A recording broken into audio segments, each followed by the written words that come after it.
अदानी और सोरोस को लेकर जारी है संसद में जंग। इन मुद्दों पर आज भी लोकसभा और राज्यसभा में हंगामे के आसार हैं। आज सत्र के 13वें दिन भी सत्ता पक्ष और विपक्ष करेगा प्रदर्शन। राज्यसभा के अध्यक्ष जगदीप धनखड़ के खिलाफ विपक्ष के अविश्वास प्रस्ताव के नोटिस पर जारी है घमासान। कांग्रेस ने लगाया है विपक्षी नेताओं के साथ भेदभाव का आरोप। जगदीप धनखड़ के खिलाफ विपक्ष के अविश्वास प्रस्ताव पर संसदीय कार्य मंत्री किरेन रिजिजू बोले, सभापति पर हमें गर्व है, विपक्ष के नोटिस को किया जाएगा खारिज। दिल्ली चुनाव में कांग्रेस और आम आदमी पार्टी के बीच हो सकता है गठबंधन। सूत्रों के हवाले से खबर, सम्मानजनक सीट मिलने पर कांग्रेस मिलकर चुनाव लड़ने पर कर सकती है विचार।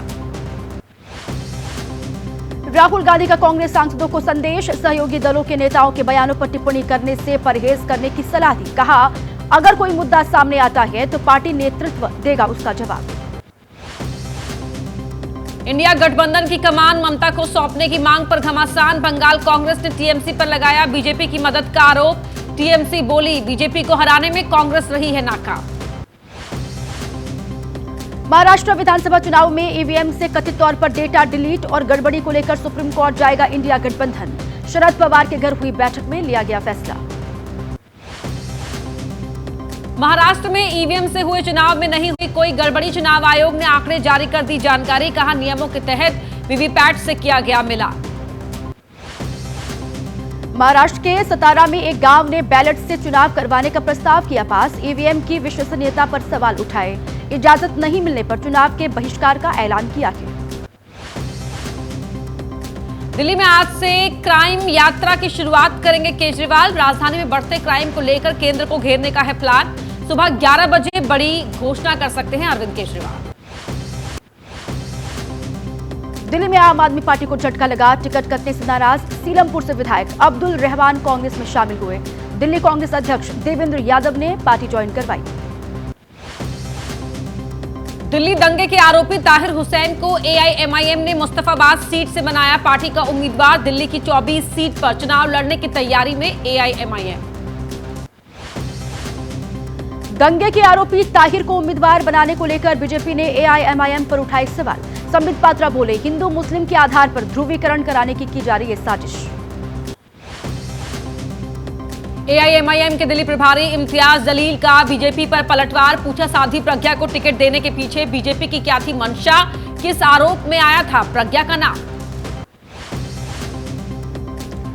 वक्फ संशोधन बिल को लेकर संयुक्त संसदीय समिति की आज भी बैठक। दारुल उलूम ने देवबंद के प्रतिनिधियों से बात की। अगले 4 महीने तक बढ़ाया गया है समिति का कार्यकाल। जेडीयू के कार्यकारी अध्यक्ष संजय झा के घर डिनर में पहुंचे अमित शाह। बिहार एनडीए के सांसदों को भी दिया गया न्योता। चिराग पासवान, गिरिराज सिंह, जीतन राम मांझी जैसे नेता भी रहे मौजूद। दिल्ली में संभल हिंसा के पीड़ितों से मिले राहुल और प्रियंका गांधी। मुलाकात में राहुल ने पीड़ितों को दिया मदद का भरोसा। 24 नवंबर को सर्वे के दौरान भड़की थी संभल में हिंसा। समाजवादी पार्टी के नेता आजम खान का बड़ा आरोप। जेल से चिट्ठी के जरिए इशारों में समाजवादी पार्टी और इंडिया गठबंधन पर मुसलमानों के अधिकारों के लिए नहीं लड़ने का लगाया आरोप। दिल्ली में बांग्लादेशी घुसपैठियों के खिलाफ सख्त एक्शन की तैयारी। एलजी ने मुख्य सचिव और पुलिस कमिश्नर को चिट्ठी लिखकर कार्रवाई के आदेश दिए हैं। हिंदुओं के खिलाफ हिंसा को लेकर बांग्लादेश का बड़ा कबूलनामा। 88 बड़ी वारदातों को बांग्लादेश की सरकार ने किया स्वीकार। अब तक 70 लोगों की गिरफ्तारी का किया दावा। बांग्लादेश में हिंदुओं पर बढ़ते जुल्म के खिलाफ नागपुर में आरएसएस का प्रोटेस्ट। सैकड़ों लोगों ने अपने गुस्से का इजहार किया। केंद्र सरकार से हस्तक्षेप करने की मांग की। मुंबई के लालबाग और भिवंडी इलाके में भी सकल हिंदू समाज की तरफ से बांग्लादेश के खिलाफ जताया गया आक्रोश। हिंदुओं पर अत्याचार रोकने के लिए ठोस कदम उठाने की अपील। प्रयागराज में भी बांग्लादेश के खिलाफ सड़कों पर उतरे डॉक्टर्स और वकील।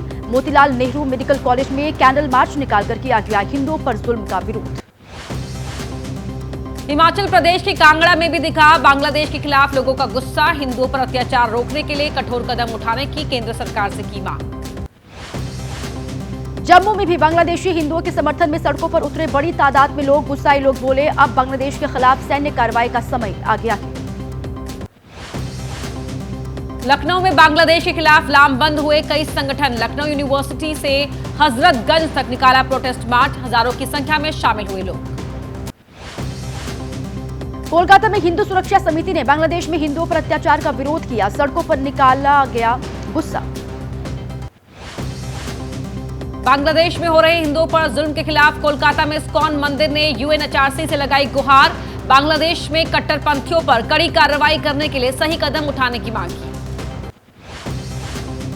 हिंदुओं पर हो रहे अत्याचार को लेकर बांग्लादेश पर बाबा रामदेव का बड़ा बयान, कहा अगर अत्याचार नहीं रुका तो बांग्लादेश को गंभीर परिणाम भुगतने होंगे। साध्वी नितंबरा की यूएन से अपील, बांग्लादेश में हिंदुओं पर हो रहे अत्याचार को रोकने की मांग की, बांग्लादेश के मामले में चुप्पी साधने पर भी उठाए सवाल। मॉस्को में रूस के राष्ट्रपति पुतिन से रक्षा मंत्री राजनाथ सिंह की मुलाकात हुई, बोले बदलते राजनीतिक चुनौतियों के बावजूद भारत और रूस का रिश्ता अटूट रहेगा। रूसी रक्षा मंत्री आंद्रे बेलोसोव के साथ राजनाथ सिंह की हुई बातचीत, रूस पर सतह से हवा में मार करने वाली मिसाइल सिस्टम S-400 की बाकी 2 यूनिट की आपूर्ति जल्द करने का बनाया दबाव। पीएम मोदी आज स्मार्ट इंडिया हैकथॉन 2024 के प्रतिभागियों से करेंगे ऑनलाइन बातचीत, देश भर के 51 नोडल केंद्रों पर एक साथ शुरू होगा कार्यक्रम। आज देश के 45 पंचायतों को मिलेगा राष्ट्रीय पंचायत पुरस्कार, दिल्ली के विज्ञान भवन में शाम 4 बजे राष्ट्रपति द्रौपदी मुर्मू 45 विजेताओं को करेंगी सम्मानित।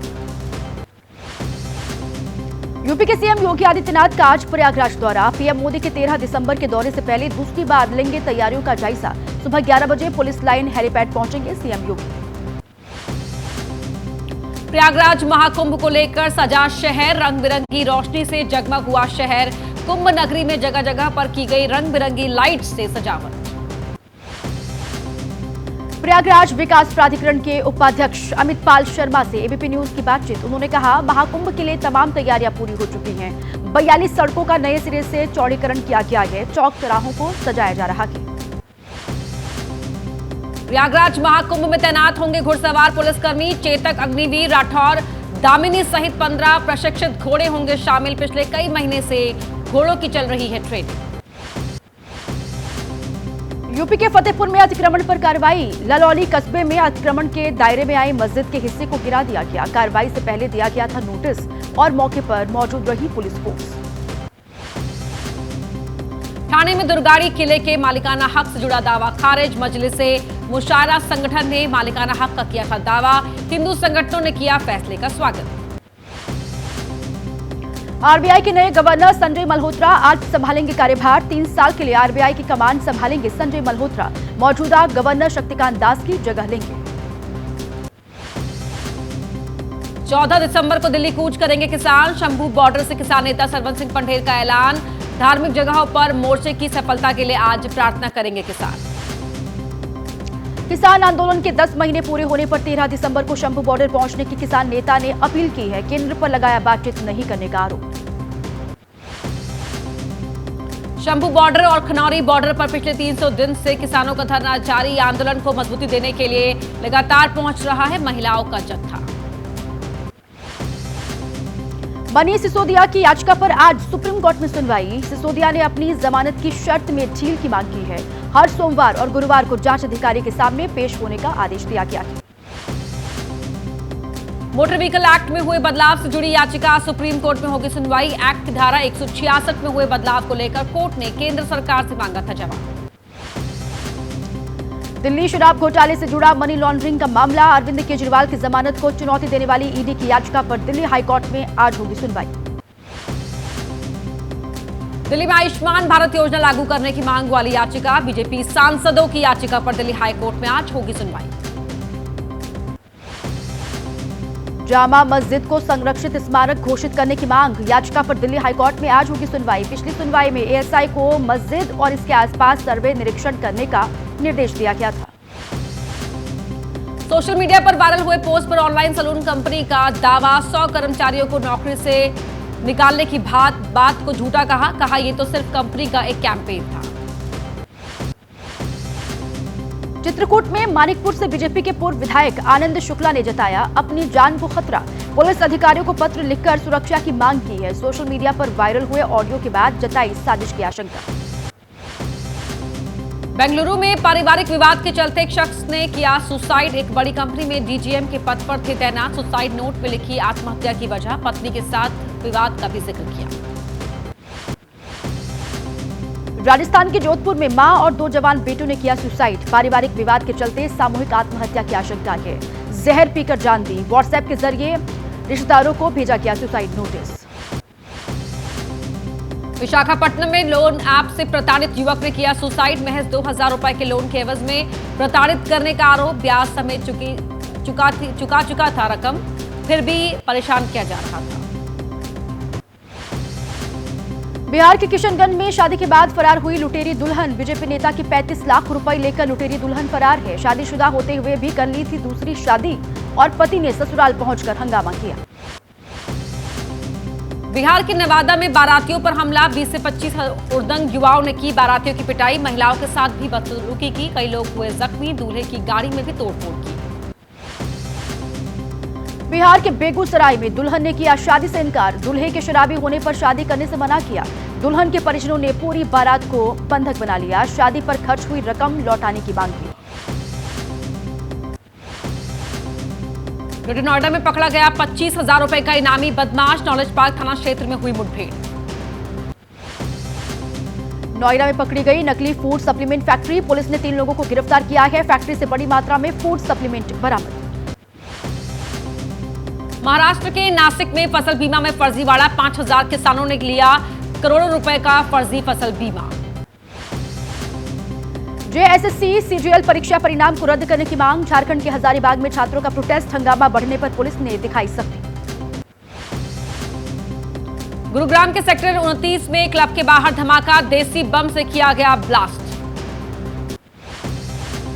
गुरुग्राम में क्लब के बाहर हुए धमाके के मामले में कार्रवाई हुई है। पुलिस ने सचिन नाम के युवक को गिरफ्तार किया। सचिन का साथी फरार है। आरोपी के पास से 2 देसी बम, 1 तमंचा बरामद।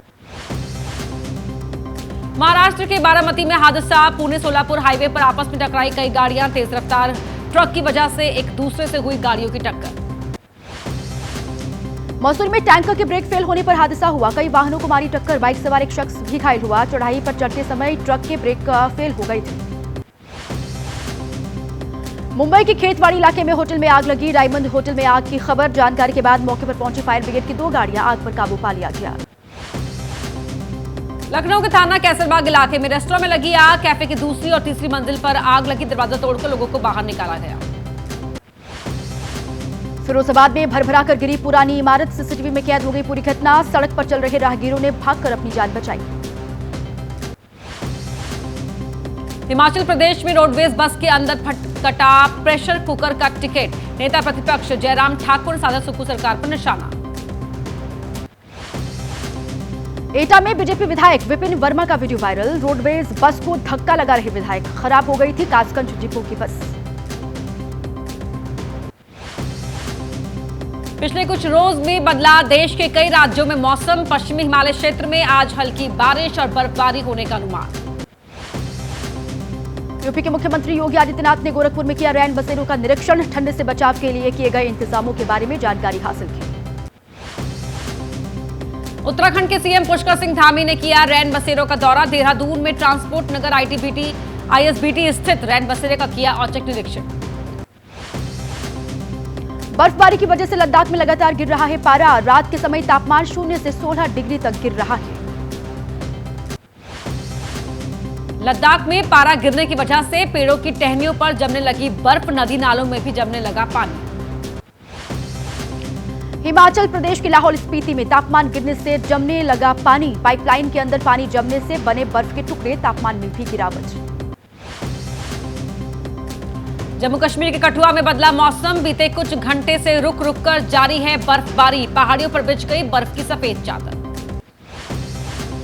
राजस्थान के माउंट आबू में होने लगी कड़ाके की सर्दी। पिछले कुछ घंटे के दौरान न्यूनतम तापमान 5.5 डिग्री की गिरावट दर्ज की गई है। गाड़ियों की छतों पर जम गई बर्फ की हल्की परत। मध्य प्रदेश के ग्वालियर में जानवरों को सर्दी से बचाने की मुहिम के चलते चिड़ियाघर के अंदर की गई हीटर की व्यवस्था। एशिया पैसिफिक डेफ गेम्स में भारत ने जीते 55 मेडल। पीएम नरेंद्र मोदी ने एक्स पर लिखा, भारतीय दल को बधाई।